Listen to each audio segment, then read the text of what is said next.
SP प्रत्याशी चारुकेन को हराया है।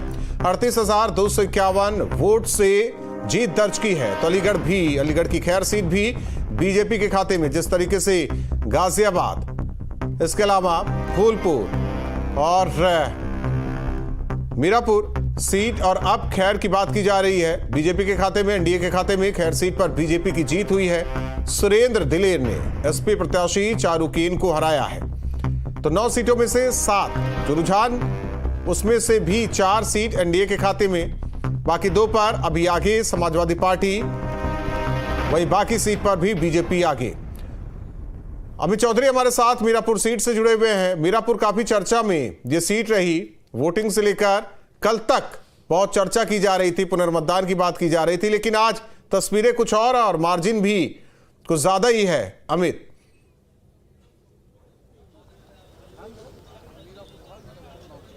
बिल्कुल राहुल, मीरापुर चुनाव को लेकर कई तरीके के बयान सामने आए और मतदान के दिन की एक वीडियो पूरे देश में वायरल हुई और तमाम तरीके के आरोप विपक्ष की तरफ से लगाए गए थे, लेकिन नतीजे आने का इंतजार तमाम राजनीतिक दलों का था और नतीजे आ चुके हैं। मीरापुर से आरएलडी प्रत्याशी जो है मिथिलेश पाल, वो तकरीबन 30,000 वोट से जीत चुकी हैं। औपचारिक घोषणा होने वाली है। मैं तस्वीर आपको दिखाऊं, जैसे ही जीत की तरफ आरएलडी प्रत्याशी पहुंची तो तमाम जो आरएलडी के कार्यकर्ता हैं, नेता हैं, विधायक हैं, वो तमाम यहाँ पहुंच गए और कुछ ही देर में अब आतिशबाजी भी होगी। थोड़ी देर में सर्टिफिकेट मिलेगा। जो प्रत्याशी हैं वो फिलहाल अंदर की तरफ मौजूद हैं।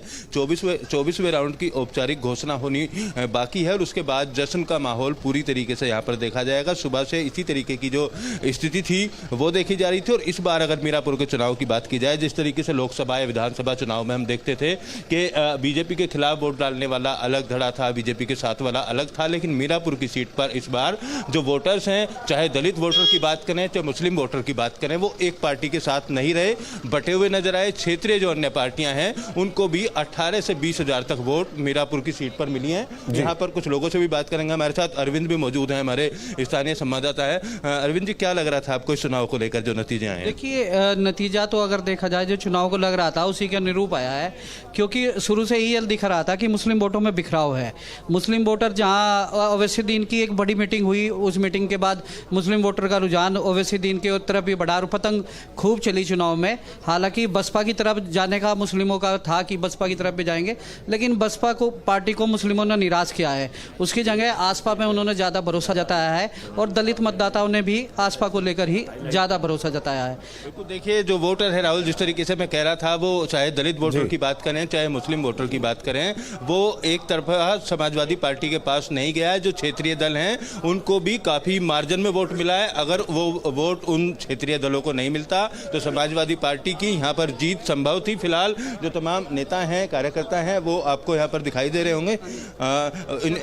कैबिनेट मिनिस्टर यहाँ पर हैं, इनसे भी बात करने की कोशिश करेंगे और जैसे जैसे चुनाव के परिणाम घोषित होने का समय आ रहा है, उसी तरीके से पुलिस फोर्स को भी यहाँ पर बढ़ा दिया गया है और पूरी जो सुरक्षा है उसको चाक चौबंद कर दिया गया है। तमाम जो राजनीतिक दल हैं वो यहाँ, जो हारने वाले दल हैं वो यहाँ से जा चुके हैं और जीतने वाले दल की अगर बात की जाए, आरएलडी या भारतीय जनता पार्टी के जो भी नेता हैं, उन्होंने यहाँ का रुख करना शुरू कर दिया। यहाँ से विजय जुलूस निकालते हुए भी जो अपना कार्यालय है वहाँ तक जा सकते हैं और कुछ ही दूरी पर तमाम जो पार्टी कार्यकर्ता थे वो मौजूद थे और कम से कम जो वोटर्स में बटाव था इस बार। अमित, आप तब तक बड़े नेताओं से बातचीत कीजिए। हमारे साथ मेहमान भी जुड़े हुए स्टूडियो में अजय जी है। अजय जी, आपसे एक सवाल है। आपको जहां जनादेश मिला उसका सम्मान, बीजेपी को जहां जनादेश मिला आप उसे उनके तंत्र की जीत कह रहे हैं, लोकतंत्र की जीत नहीं कह रहे हैं, यानी कि आप अपमान कर रहे हैं उनके जनादेश को लेकर। देखिए, हम जो आपके रुझान आ रहे हैं उस रुझान में जो आ रहा है, बीजेपी को इसके जीतने की बधाई महाराष्ट्र की हम दे रहे हैं, कोई दिक्कत नहीं है। लेकिन एक जो नारा भी फडणवीस साहब ट्वीट कर रहे हैं, एक एयर सेफ है, मैंने भी ट्वीट करा है, अगर इसे आप बड़ा करके दिखाएं, एक एयर सेफ कैसे सेफ है, ये देखिए कैसे सेफ है। इसका मैं थोड़ा सा विस्तृत विवरण दे रहा हूँ। बीच में अडानी साहब है, फिर बीजेपी मोदी जी, उसके बाद आईटी सेल, फिर मित्र एंड गोदी मीडिया, फिर उसके बाद सेबी, उसके बाद आईटी, फिर ईडी, फिर सीबीआई और फिर पुलिस। ठीक है, सारे चक्र में बीच में ठीक। फूलपुर पर जिस तरीके से बीजेपी ने जीत दर्ज, उनकी जीत हुई है। दीपक जी, बहुत बधाई हो आप। बहुत बहुत धन्यवाद। बताएं कि फूलपुर जैसी सीट पर जिसको क्रूशल माना जा रहा है, क्या वजह मानते हैं, किस तरह से आपको ये जीत मिली है? माननीय पार्टी के हमारे कार्यकर्ता, माननीय शीर्ष नेतृत्व हमारे मोदी जी, योगी जी, हमारे उप मुख्यमंत्री जी और हमारे पदाधिकारी, हमारे कार्यकर्ता जिन्होंने जी तोड़ मेहनत की, रात दिन एक प्रत्याशी की तरह उन्होंने स्वयं चुनाव लड़ा, यही कारण हमारी जीत का बना। मुख्यमंत्री ने कुल तीन सभाएं की, जिसमें से 2 सभा घोषणा होने के बाद जो नोटिफिकेशन है उसके बाद की, तो मुख्यमंत्री भी यहाँ पर मौजूद है। जी, उनका विशेष धन्यवाद है कि उन्होंने 2 बार यहाँ आने का काम किया और उस जीत का बड़ा कारण बना। दीपक जी बताइए कि अगर लोकसभा चुनाव की बात करें तो 18,000 वोटों से बीजेपी पिछड़ रही थी, फिर उसको आपको लगभग 12,000 वोटों से जीत मिली है, तो किस तरह से ये जो अंतर है इसको किस तरह से आपने पाटा है? 30,000 देखिए वो चुनाव एक गलत प्रोपोगंडा के बेसिस पे लड़ा गया था। जनता जनार्दन को अभी भी हमारे मोदी जी और योगी जी पे पूरा विश्वास है, भारतीय जनता पार्टी पे विश्वास है। लोगों ने समझा और हमारी मदद की और आज ये वास्तव में ये चमत्कारिक है। 18 के बाद 12 जोड़ना कठिन काम था, लेकिन पार्टी के हमारे पदाधिकारी, कार्यकर्ता, जनमानस, जिनको बहुत बहुत धन्यवाद देता हूँ सबको, ये परिस्थिति आई कि आज 12,000 से जीत हुई। तमाम नारे भी दिए गए लोग विधानसभा चुनाव के दौरान, तमाम नारे भी दिए गए, इसमें बटोगे तो कटोगे, एक हैं तो सेफ हैं, तो इनकी कितनी भूमिका मानते? इनकी भूमिका नहीं है, वो नारा नहीं, वो एक सच्चाई थी। हमने पहले भी कहा था आपसे कि घर बटे, परिवार बटे, समाज बटे, देश बटे तो आदमी को क्षति पहुंचती है, नुकसान पहुंचता है। तो वो एक सच्चाई थी। जनता ये प्रैक्टिकल भी है, आप स्वयं पे ले लीजिए कि बटना नहीं चाहिए, एकजुट होकर रहना चाहिए, एक है तो सेफ है, ये भी एक नारा था और वो एक सच्चाई थी और उसको लोगों ने अलग अलग हिसाब से अपनी व्याख्या की। खासकर समाजवादी पार्टी के लोग, उनको काटना पीटना ही उनका स्वभाव है, वही उनका संस्कार है, तो उन्होंने अपनी व्याख्या अपने हिसाब से की। फूलपुर की जनता से क्या कहेंगे? फूलपुर की जनता जनार्दन को बहुत बहुत मेरा प्रणाम है, मेरा आभार है, मेरा धन्यवाद है। उन्होंने हम पे विश्वास व्यक्त किया है, हमको चुनाव जिताया है। जो वादा हमने किया है चुनाव के दरमियान, हम भरकस प्रयास करके उसको पूरा करें। 2027 में फिर चुनाव होना है, ज़्यादा समय नहीं है, लगभग 2.5-3 साल का समय है, तो किस तरह की आपकी प्राथमिकताएं हैं अपने विधानसभा क्षेत्र? बिल्कुल प्राथमिकताएं हैं, बहुत सारे काम फूलपुर में हुए हैं डबल इंजन की सरकार में, जो बचे हैं उनको हम पूरा कराएंगे।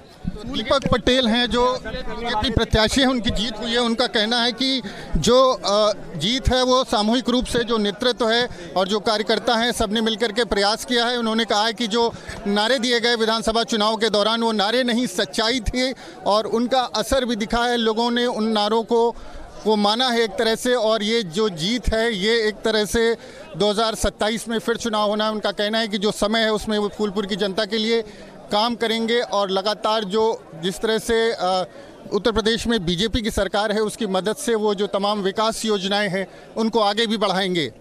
प्रयागराज से वीडियो जर्नलिस्ट विजेंद्र कुमार के साथ मानवेंद्र प्रताप सिंह, न्यूज स्टेट, उत्तर प्रदेश। उपाध्याय जी, जब अजय जी से बात होती है झारखंड को लेकर तो ठीक है, उनका है तो ठीक है, वहां तो लोकतंत्र की जीत हुई है, आपके तंत्र की जीत हुई है, यूपी में तंत्र की जीत हुई है, लेकिन यहां हार के कारण पूछे जाते हैं तो एक पर्दा डाला जाता है अब अडानी मामले को लेकर। कुछ नहीं, अब ये बात सही है, आज हम बात कर रहे हैं चुनाव को लेकर ना, इसमें अडानी क्यों हो रहा है, ये समझ से परे है ना। इस पर कभी जब बहस होगी तब बात कर लेंगे, लेकिन आज तो जो जनादेश आया उस पर बात होनी चाहिए। उपाध्याय जी 10 सेकंड में बोलूं, एक मिनट देखो उपाध्याय जी, आप अभी झूठ बोल रहे थे, वो भी एक्सपोज होना जरूरी है। चुनाव आयोग का डाटा देखो, 33 सीट झारखंड में जेएमएम को, 16 कांग्रेस को, 5 आरजेडी को और 1 आरजेसी को। तो मुबारक हो आपको, ये तो कह रहे हैं ना, ये कह रहे थे अभी कि यहाँ बीजेपी की सीट बढ़ी है, यहाँ बीजेपी का परसेंटेज बढ़ा है। भाई अब तो झूठ बोलना छोड़ दो। अरे आप ये बताइए ना, बीजेपी कितनी सीट आई झारखंड में? नहीं, बीजेपी के भी तो वो अपनी बता रहे हैं ना। अरे बताइए ना, बीजेपी कितनी सीट आई? वो अपनी बता रहे हैं। मैं तो अपनी बताऊंगा ना, आप बताओ उसकी, तो आप जो झूठ बोल रहे हो बताओ कितनी थी आपकी? नहीं बोल रहा, इस समय जो बीजेपी की जो सीट है वो 24 सीटें उसमें है और अभी अरे भैया पहले से कम है। बीजेपी की बात कर रहा हूं मैं। हाँ, पहले से कम है भाई। चुनाव आयोग का डाटा देखो, 22 सीट। काउंटिंग चल रही है, अभी काउंटिंग चल रही है, ये नहीं कह सकते आप एक पहले से कम है। ये झूठ का वादा नहीं है, चुनाव आयोग का वादा है। अब आप मेरी सुन लीजिए जरा, आप एक दूसरे को सुनाते रहिए, एक ब्रेक के लिए रुकेंगे, लेकिन आज न जनादेश पर ही बात होनी चाहिए। इससे किसी से ना तोपने ढकने से काम नहीं चलने वाला। जहां हार है वहां हार स्वीकार कीजिए, जहां जीत है वहां खुशी मनाइए। रुकते एक छोटे